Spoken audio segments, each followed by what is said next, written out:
you start hitting this parabolic run and everyone's like, oh my gosh, getting rich and buying Bitcoin. I want to buy Bitcoin. So humans move, we react to pleasure and pain. Pleasure, I want to get rich too. I'll buy. It sells off. Oh, pain, sell. So it's sucking in more people.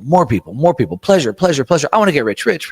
Sucking in more people. So what is your thoughts on people like Tom Lee jumping in saying Ethereum is going to be it? Wall Street has chosen this vehicle. I'm all in on Ethereum. Do you think that it's just Bitcoin only then? Or do you think they play out? Like, what are your personal thoughts on this? And maybe also your kind of objective thoughts on the market that you might see playing out too? Yeah, I think over what period of time, right? So we have to kind of quantify things. And so obviously he's made billions of dollars doing that. So what does success look like, right? I've been working with a handful of treasury companies. I'm working one with Satsuma right now. We're just getting through the regulatory process in the UK. And there's a lot of questions that we get all the time. Is there going to be only a couple winners? And I'm like, well, what's your definition of winning? Like, we just raised enough money to get over 2,000 Bitcoin, and 5 years from now, we'll be a $2 billion company. Wow. That's kind of winning. Now, that's not going to be MicroStrategy. They got 600,000 plus Bitcoin. No one's ever going to beat them. But like, I don't know, $2 billion company valuation is pretty good to me. So I think it depends on your what winning means. And so like Tom Lee made billions of dollars, like congratulations. But I do think it's kind of weird, so now we've seen, so crypto has always sort of been like this affinity scam off of Bitcoin. It's kind of like Bitcoin, but better. And then we have Bitcoin treasury companies. So now we have DATs, digital asset treasury companies. And so now there's Solana ones and there's Ethereum ones, right? But I think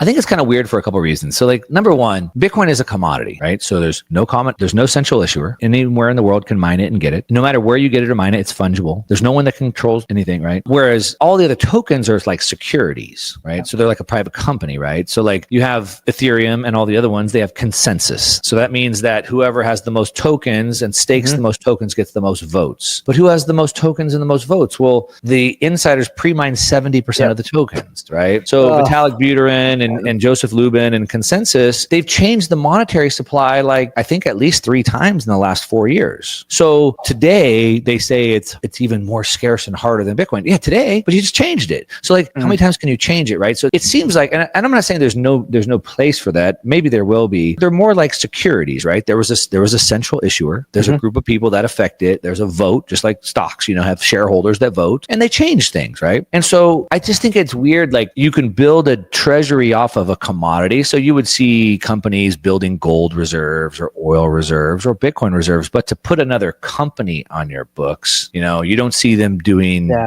Apple reserves or, something like that. So, I don't know. We'll see what happens. I think that we know that I talked about the ledger. So we know that databases and ledgers are important. They've been around for hundreds of years, about 500 years, right? And Apple's one and Amazon's one and Facebook is one. They're just ledgers. And so we know that there's centralized ledgers. So we've seen, what happens when Amazon or YouTube wants to take you down off the ledger, click you off. And so then we understand that those are problems and the solution is to have a decentralized ledger that nobody can control. So we know there's a use case for that as well, right? But I don't know, is there a long-term use case for a decentralized-ish? It's like, we still kind of control it, but it's kind of decentralized. So it's like, it's slow and inefficient because it's a little bit decentralized, but yet it's not really decentralized and secure because we control it. So like, I don't know if there's a need for that. We'll find out. I think it's going to be interesting to see if there's a sustained buy. So Tom Lee crushed it, as I said. Congratulations, hats off to him. But you don't see like the whole market rushing in to sustain that buy. Whereas Bitcoin, there's that sustained bid, right? We've seen twice in the last like month and a half, like $8 billion and $9 billion dumped in the market in a day, and the market just absorb it. So we'll see. It's hard to say. I think over a long enough period of time, as I said earlier, right? I think most of the capabilities that you can do on any other crypto chain can be done on top of Bitcoin. And I think eventually it converges to one algorithm. I'd love to get, like you said, you've been in the market for a long time. I'd love to get, what is your spidey sense on the government regulation right now? It almost doesn't make any sense on any level. They're putting out numbers. The numbers don't make sense. We're at all-time highs of stock markets. Everyone is kind of like,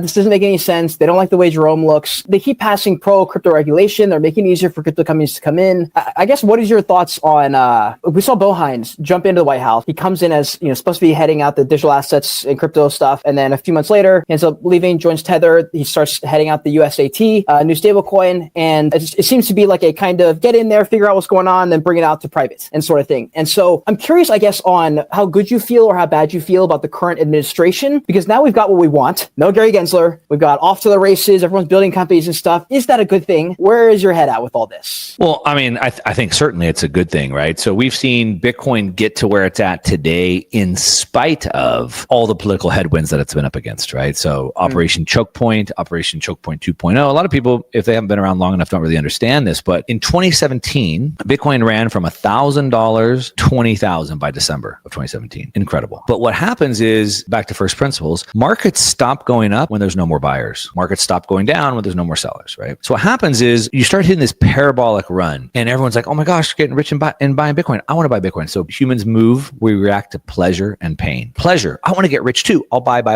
It sells off. Oh, pain, sell.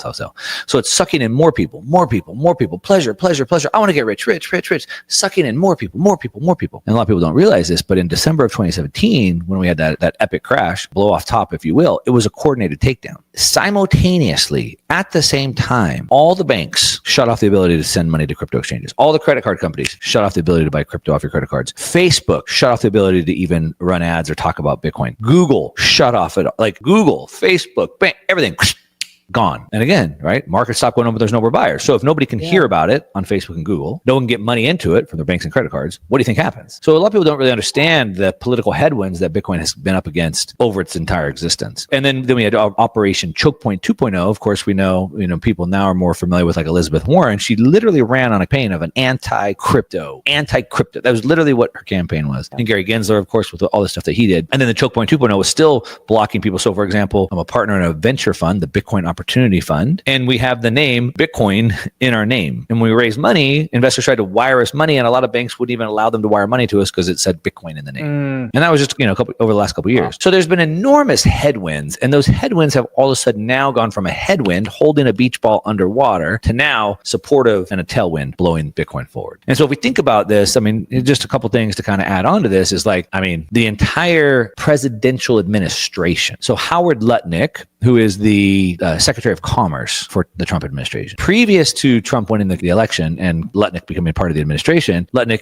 is head of Cantor Fitzgerald, which is a old school heavy hitter Wall Street fund. And he announced that they were opening up a $2 billion credit line for Bitcoin liquidity. Then they took major interest in both MicroStrategy and Tether. So his companies that he owns did that. Then he became part of the Trump administration. As part of the Trump administration, he's working on both the Sovereign Wealth Fund and the Strategic Bitcoin Reserve. Then you have Trump, who's the president. Was it like a month and a half ago? His company, DJT Media, which he owns more than 50% of, bought like $2.5 billion worth of Bitcoin. Yeah, both of his sons have taken interest, advisor roles, ownership roles in multiple Bitcoin companies. And we're talking about Trump, who made billions in real estate, whose sons would make or control billions in real estate. But now it's all billions in Bitcoin. Now, I would imagine that they probably know a couple things about where the political winds are going to blow Bitcoin in the near future for the rest of the term. I would imagine. I think it's pretty amazing. I think it's important. Obviously, it's not the same everywhere. So we just saw, I think it was just today in the UK, they're saying that everybody has to have a digital ID now. Yeah. At the same time, they're rolling out the EU's rushing out their CBDC at the same time. So the CBDC has to connect to be the digital ID. Yeah, so certainly one part of the world's going one way. The free world, luckily, the United States is going the other. And I think it's super important.